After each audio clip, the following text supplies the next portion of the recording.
that evening, a different man came to the cell door, or where the cell door used to be. This man was no guard. A giant of a man he was. But he was no soldier. He didn't look like the type that fought for honor or to protect. Yet, a warrior he was. There was no doubt in my mind. He had a gash going down the left side of his face. It started at the top of his head and went down through his left eye and down to underneath his chin. His left eye was completely white. He was blinded. He wore his beard a lot like Gideon's, nice and full, but it did very little to cover the scar. The boss wants you two upstairs. I was surprised to hear that he was clearly American. Not just American, but maybe from the Bronx or Harlem. He had that East Coast swag about him. I stood, and then his eyes traveled slowly down my body. He licked his lips. Damn, shorty. Welcome to the Armory. My name is Leroy, but everybody here calls me Lee. You can call me anything you want, if only you just give me just a little bit of your time. He put his hand on his chest, like he was reciting poetry for me or something. I helped Dawid to his feet, keeping an eye on Mr. Lee here. Now, I know I ain't the prettiest fella in the world, but when I'm not killing people, I like to take nice walks through the park, watch the sunset sitting on the beach. Okay, that made me laugh. This man looked like a black motorcycle thug, leather vest and all. I shook my head at him. If he was the sunset and watching type person, then I was the Queen of England. As we passed the guard, he again stood with his fat back posted to the wall. Lee, he said, tipping his hat as the big man passed. Lee looked down at him and growled at him. Don't speak to me, chump.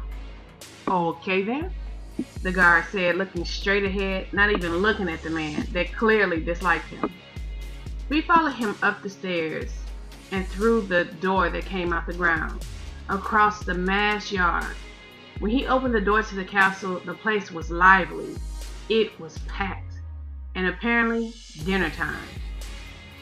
Here, little mommy, you better wait over here in this corner, out of the way. Something that look as good as you ain't safe in the armory unclaimed. Dawid and I sat in the corner. I scooted up real close to the youth's big body. I ain't gonna lie, I was a little scared. The armory, he called it, that fit to the T. The men here were different from the guards that we had seen so far. These men were definitely warriors. Some of them looked Hispanic, some of them looked black, but they all were savages. They drank and ate like animals. They grabbed at the serving girls, pulling them down in their laps, stealing kisses and feels. One man had his hand completely up a woman's skirt. Another man picked a squealing girl up and just carried her out the front door. And I guess the women didn't mind because they all giggled and laughed at this animal treatment. Most of them spoke Spanish or maybe French. Hey, Dawid, what language are they speaking? I asked. He scooted up against the wall. I could tell he was in pain. Most of the men are speaking Griot, some French, but most of the workers and the common people in the village, they speak Spanish. I nodded. Hey, don't tell anybody that you can understand the languages, I told him. If they think we don't know what they're saying, that can be an advantage for us. Dawid nodded. I looked down at his filthy shirt, and I could see fresh blood seeping through his wound. I had to get him a fresh bandage and apply the medicine I had to his wound. Hold on, baby, I told him. I took his hand in mine. We're being watched, he said. I frowned. Nobody in the room was paying attention to us.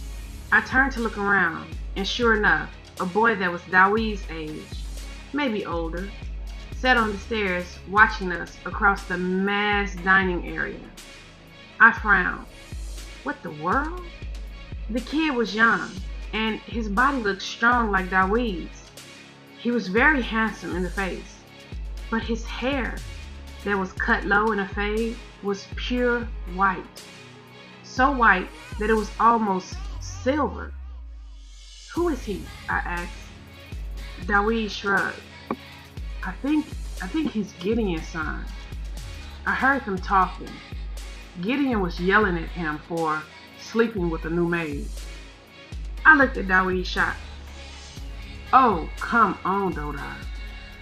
You don't think with hearing like mine, I ain't heard relationships going on before. My mouth dropped open. Boy, you too young to be talking about relations. Okay, Dodai. I'm finna be 15.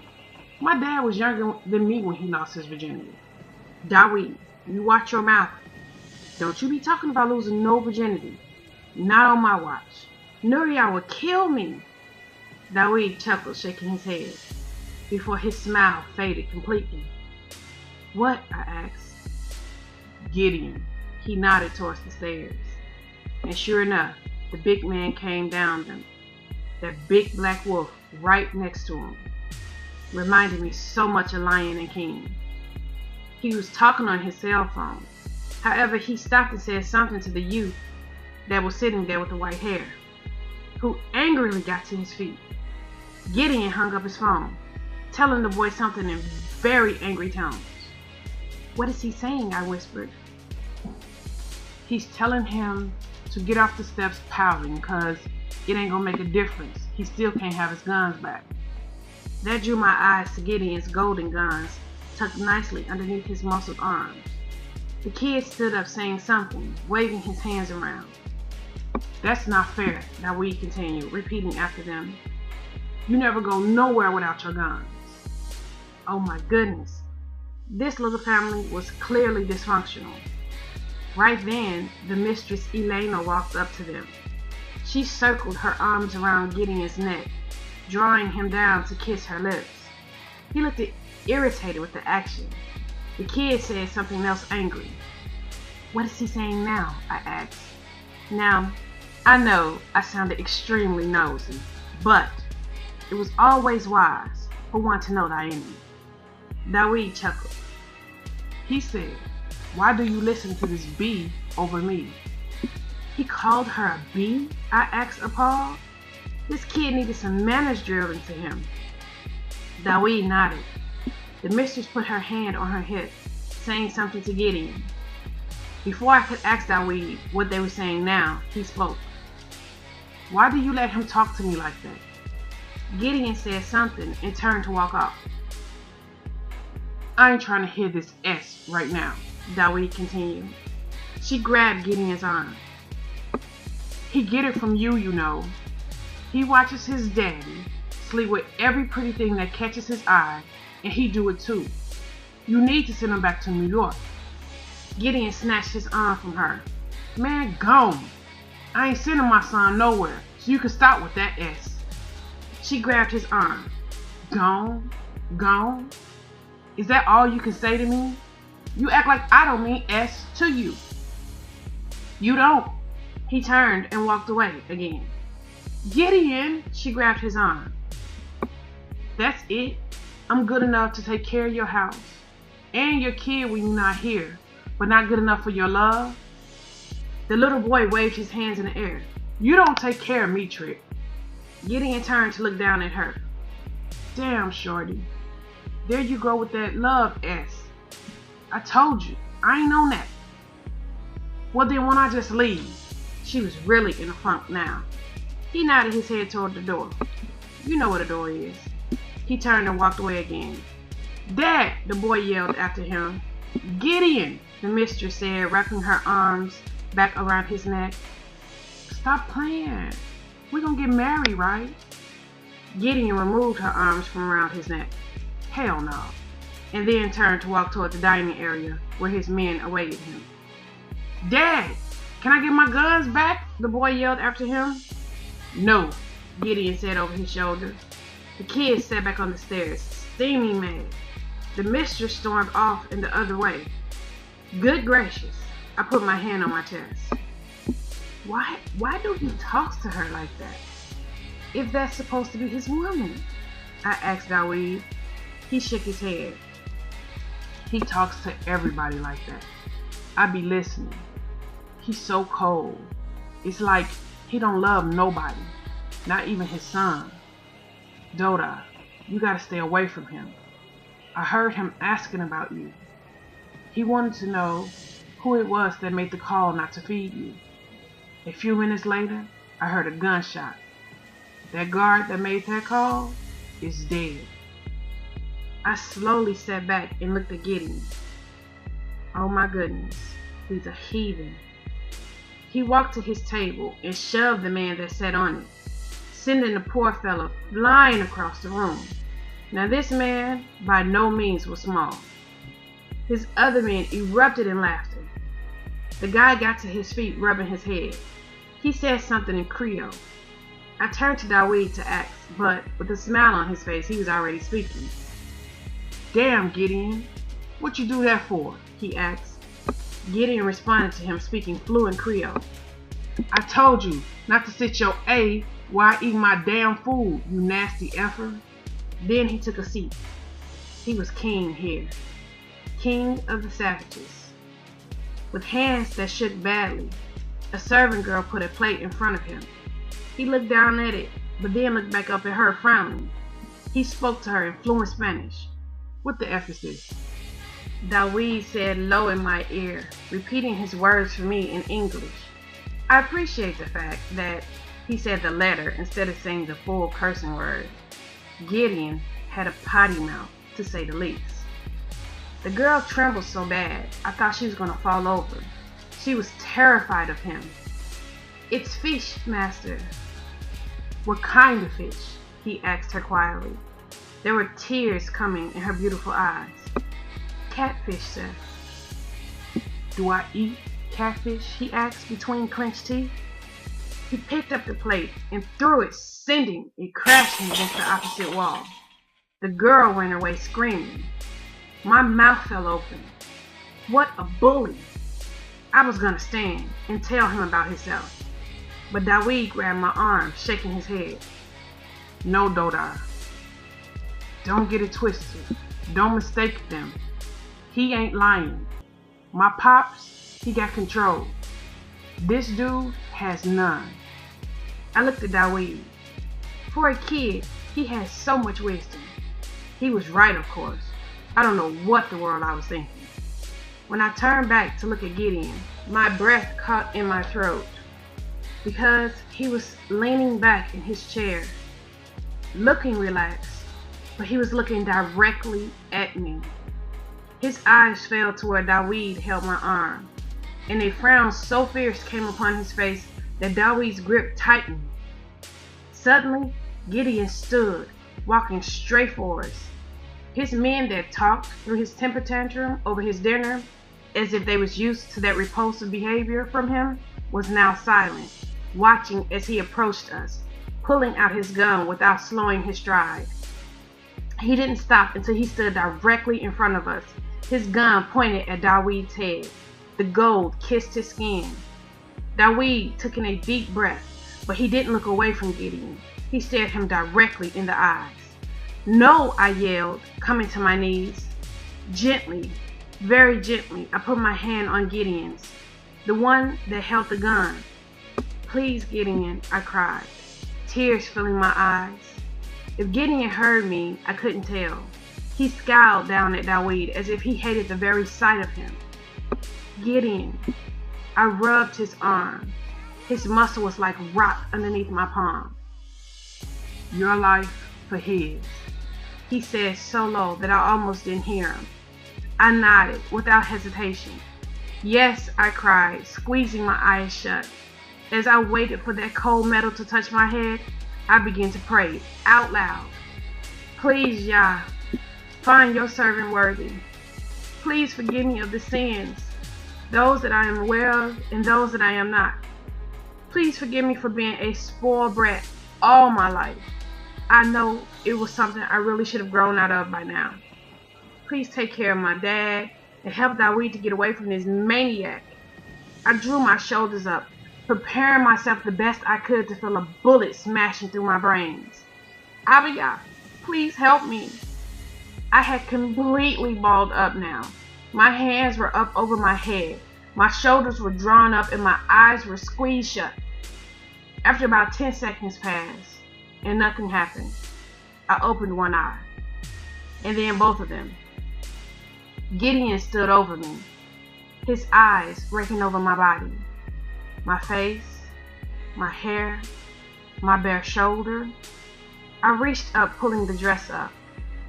Every time he looked at me like that, it felt like there was no part of me he didn't see. My eyes went to his gun that was now back in his holster. Slowly, as if in shock, I turned to look at Dawid. He stared at me. Doda, I don't think he's gonna kill you, he whispered. Now that my life was not at an end, I exhaled, breathing a sigh of relief. Hallelujah! Whew!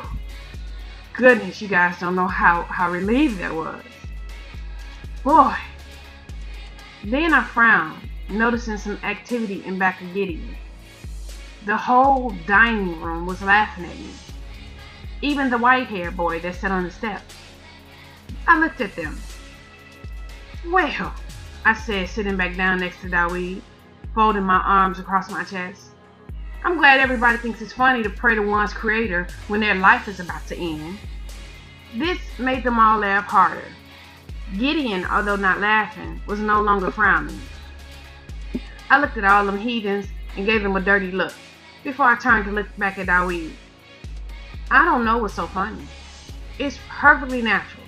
Who want to pray when they're about to die, right? Dawid nodded. Of course, Doda. He agreed, although I know he wanted to laugh at me. But he didn't, which is why I love the kid. Dang, this was embarrassing. What did you mean by my life for his? I hissed up at that big bully, angry now. I don't kill women, he said. But you would a baby? I gestured toward Dawid. The frown was back on his face. He looked down at the boy. That nigga ain't no baby. He turned and walked out of the dining area. A few minutes later, Rosa made her way to us. Come, miss. I will show you where you will sleep. Tomorrow, you can start your duties. Duties? I asked, coming to my feet.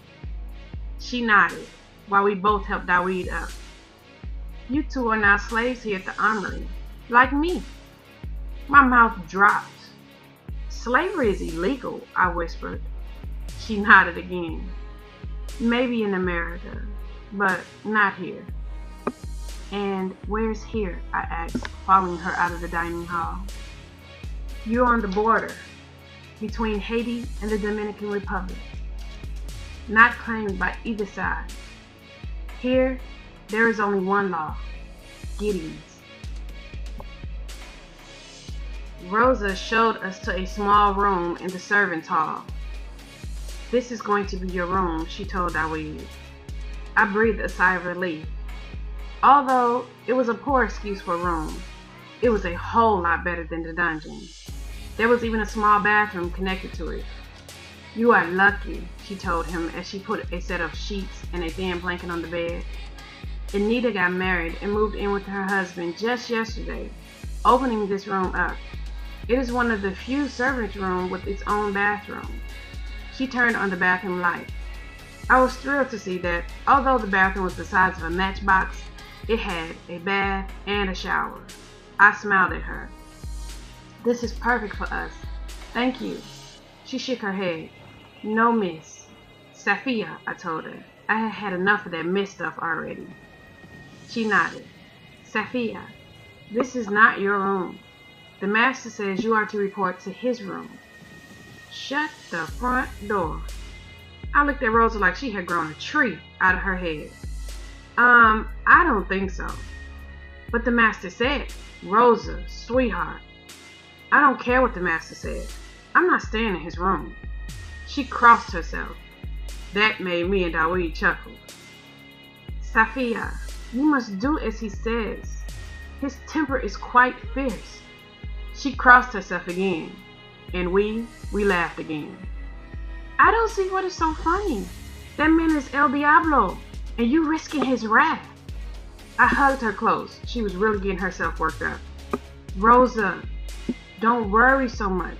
It's not healthy for you, okay? She looked surprised at first. Then she nodded. I guess. No, don't guess. Just don't worry so much. I will handle everything. You go and rest for the night. I will get Dawid settled in, and then I will talk to your master, okay? I asked. She smiled, nodding. Okay, but you must hurry. He doesn't like to be kept waiting. I nodded. Sure thing. When she left, I turned to look at Dawid, giving him a goofy face, before I crossed my chest and my eyes at the same time, mimicking Rosa. He erupted in laughter. Child, if he is the devil, she had better have more power than that to fight him, I said, as I went to start Dawid a bath. While it ran, I took off that old bandage.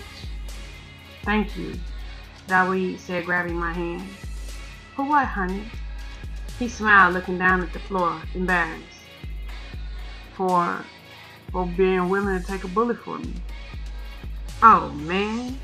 Your daughter, I will go to war for you, against all these player haters. He chuckled. Plus, you was my first little baby cheeks. I tried to squeeze his cheeks like I used to when he was a baby. Come on, Doda, he said, blocking my hand. Now get yourself in that tub and soak.